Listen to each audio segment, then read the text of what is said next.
Ravana and Gokarna Mahabaleshwar.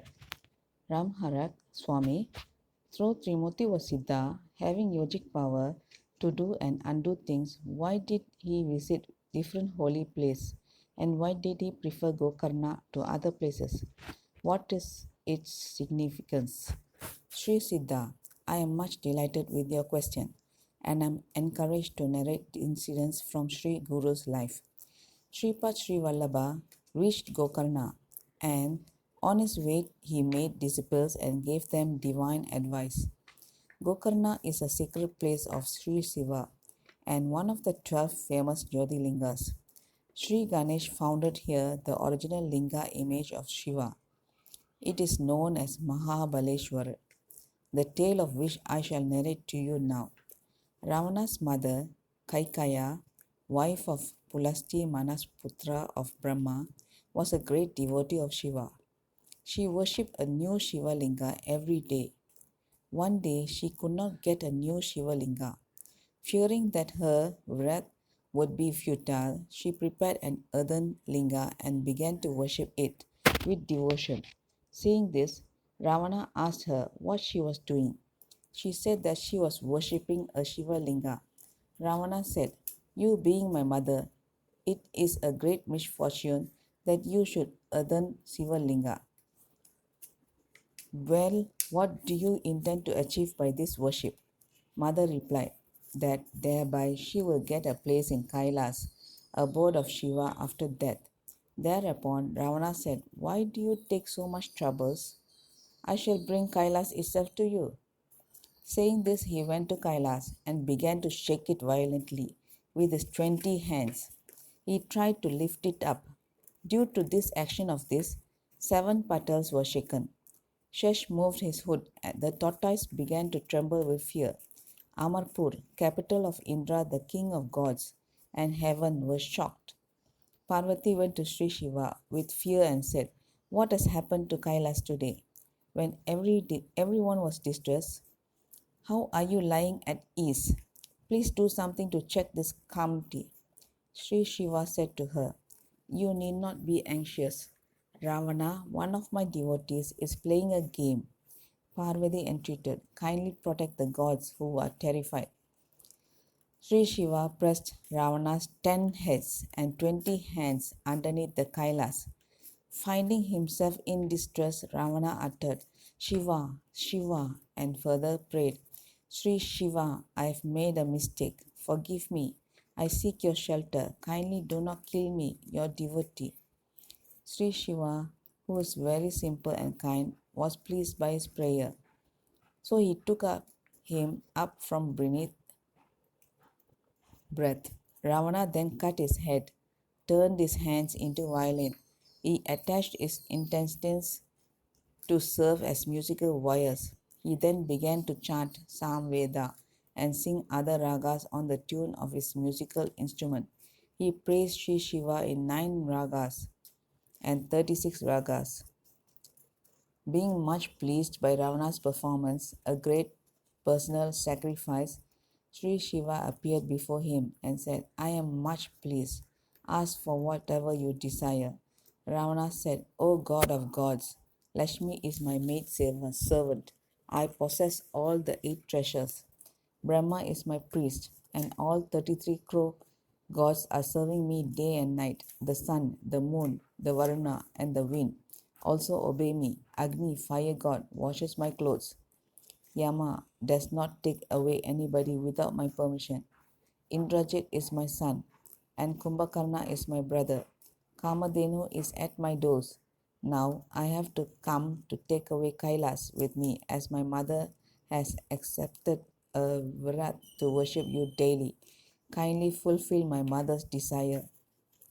Kailasapati, Sri Shiva said, "If your mother wishes to worship me, what is the necessity of taking Kailas to her? I shall give you Atmalinga, which will fulfill all her desires instantly. It is just like my soul." Saying this, he gave his Atmalinga to Ravana and said, "After bath, place this at a holy place reciting Rudra Shukta and worship it with 108 lap recitation. of a particular mantra. One who worships this linga continuously for 3 years will again my prowess, will gain my prowess. One who possesses this linga will live for eternity. One is relieved of any great sin simply with the sight of this linga. Do not place this on the ground till you reach Lanka. Taking the Atmalinga, Ravana at once started for Lanka. Narada Muni immediately approached Indra and said to him, "How are you sitting idle? Ravana has become immortal. You will lose all your prominence." Sri Shiva has given him Atmalinga and has assured him that if he would worship it for 3 years with devotion, he will be Ishwar himself. Ishwar himself. How will you then rescue 33 crores of God who are in his custody? Better you all be his slaves. Also send divine damsels like Urvashi, Ramba, Menaka, etc. to him. Being shocked, Indra requested Narada to advise what he would do. Narada asked him to go to Brahma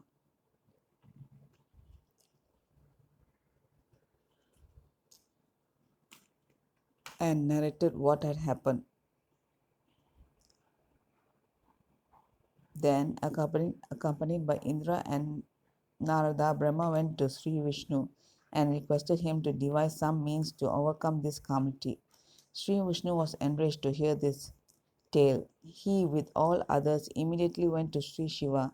Sri Vishnu said to Sri Shiva, "What made you give Atmalinga to Ravana, the most wicked, who has made all the gods his captives? How do you bless such cruel person?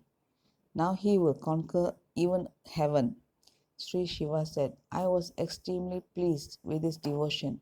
He cut his head and hands and made a violin, using his intestines as strings, and sang Samveda and other songs in different ragas. This time, if he had asked for Parvati, I would have given her even to him."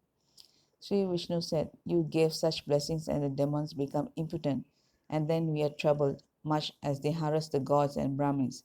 And if I have to descend on the earth, what tell me, when did you give the linga to Ravana?" Sri Shiva said, "I gave it to him only 2 hours before." Hearing this, Sri Vishnu immediately sent his Sudarshana Chakra to hide the sun and asked Narada to Ravana and induce him to linger on the way as he would like to observe evening sadhya.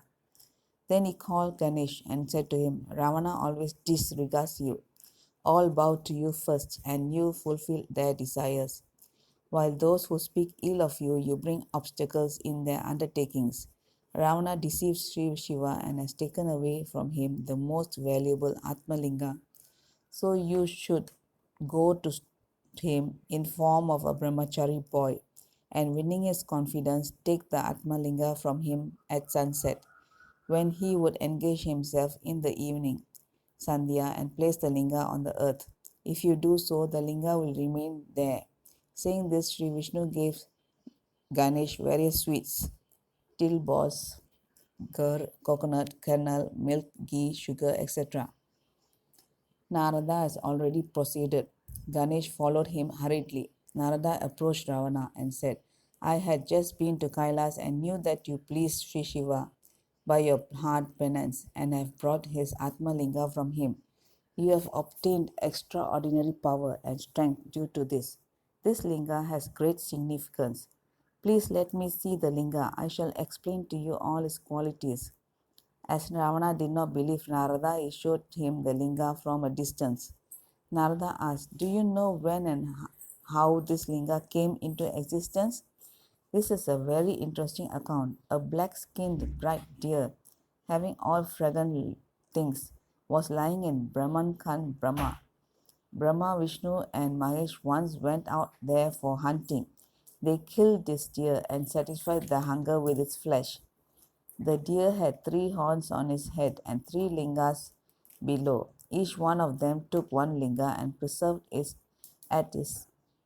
as his Atmalinga. One who worships this for 3 years became Ishwar himself. The place where this linga is placed is like Kailas. Therefore, Brahma, Vishnu, and Mahesh gave a prominence over all the other gods. Ravana intercepted. I have no time to listen to you, as I have to reach Lanka soon. Let me proceed further on my way. Narada said, This is evening time. You know the Vedas. You should act as prescribed by the Vedas. This is the time for evening Sandhya. Let us perform the same. Saying this, Narada went away for Sandhya.